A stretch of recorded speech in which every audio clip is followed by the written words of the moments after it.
malam Bang, selamat malam teman-teman semua. Perkenalkan, nama saya Kevin Febrian Samosir dengan NIM 24040272. Nah, tujuan dari video saya ini adalah untuk aksesi dari lab sistem kendali yang dibawakan oleh Bang Jason. Nah, judul saya itu adalah sistem kendali dan penerapan PID. Sistem kendali. Apa sih sistem kendali itu? Jadi sistem kendali itu adalah suatu sistem yang digunakan untuk mengatur, mengarahkan, dan mengendalikan kerja suatu alat atau proses agar menghasilkan output sesuai dengan yang kita inginkan. Sistem kendali itu banyak digunakan dalam kehidupan sehari-hari maupun di dunia industri untuk meningkatkan efisiensi, kestabilan, dan otomatisasi kerja suatu sistem. Lalu, apa sih tujuan sistem kendali itu? Pertama itu ada menjaga kestabilan sistem, mengurangi error, meningkatkan efisiensi, mempermudah pekerjaan manusia, lalu membuat sistem bekerja secara otomatis. Untuk prinsip kerja sistem kendali itu sendiri, itu dimulai dari adanya input atau masukan yang diberikan ke sistem. Nah, selanjutnya controller itu akan memproses input dan mengirim perintah ke plan atau proses yang dikendalikan. Lalu setelah sistem bekerja, sensor akan membaca hasil output yang dihasilkan. Pada sistem loop tertutup, output akan dibandingkan dengan nilai yang diinginkan sehingga menghasilkan feedback untuk memperbaiki error agar sistem itu bekerja lebih stabil dan akurat. Nah, untuk urutan kerja itu sendiri, yang pertama itu input diberikan, lalu controller memproses sinyal. Yang ketiga itu sistem atau plan akan bekerja. Yang keempat, sensor membaca output. Yang kelima, feedback akan dikirim kembali. Bisa dilihat di sini teman-teman semua. Lalu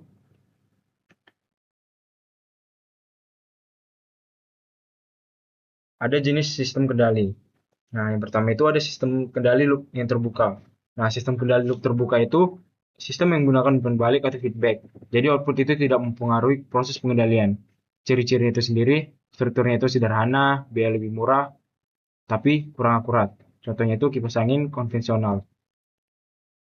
Yang kedua, ada sistem kendali closed loop. Nah, sistem kendali closed loop itu sistem yang menggunakan feedback untuk membandingkan output dengan nilai yang diinginkan sehingga sistem dapat memperbaiki error secara otomatis. Lalu, ciri-cirinya itu lebih stabil dan akurat, dapat memperbaiki kesalahan, dan sistem itu lebih kompleks. Contohnya itu ada AC otomatis. Lanjut, ada PID controller.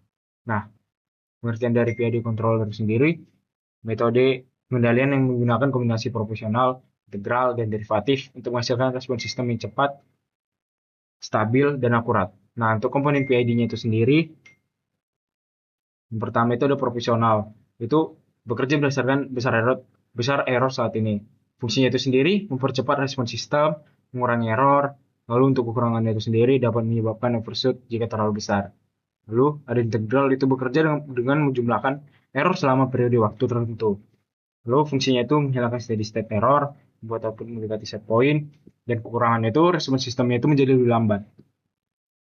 Lanjut ke D, itu derivatif. Nah, untuk derivatif itu bekerja berdasarkan perubahan error terhadap waktu.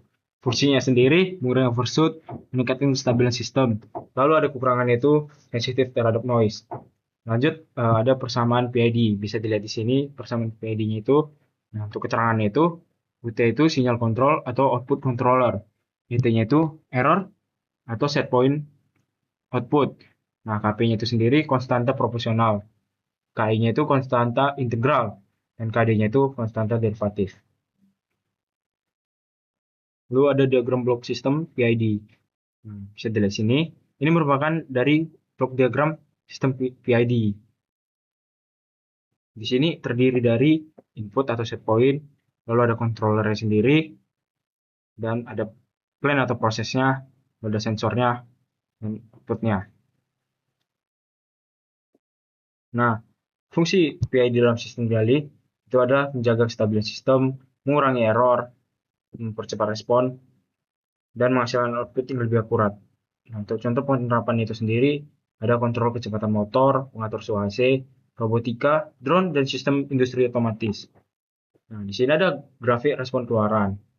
Nah, di sini ada namanya rise time. Ini ada overshoot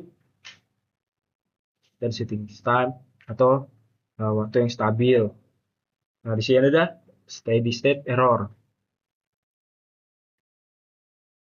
Lanjut, kita ke contoh kasus. Nah, sebuah drone harus mempertahankan ketinggian 10 meter saat terbang. Namun saat terbang, drone itu mengalami gangguan seperti yang membuat drone hanya bisa terbang di ketinggian 7 meter. Hal ini bisa terjadi karena angin, perubahan beban, gerakan mendadak, perubahan kecepatan baling-baling, tanpa sistem kendali yang baik, drone dapat naik terlalu tinggi, turun tiba-tiba, atau berosilasi tidak stabil.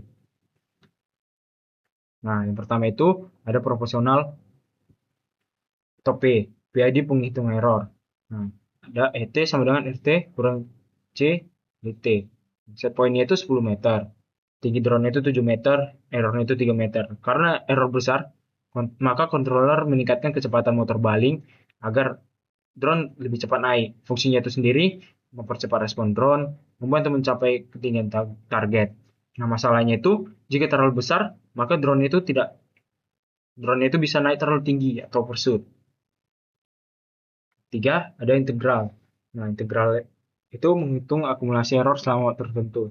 Contohnya, drone terus berada di 9,8 meter dan tidak tepat 10 meter. Maka bagian integral akan menambah koreksi kecil hingga drone benar-benar mencapai 10 meter.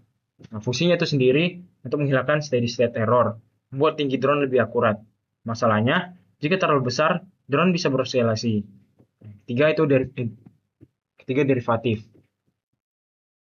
Maaf, tadi yang kedua itu ada integral dan sekarang yang ketiga itu ada derivatif.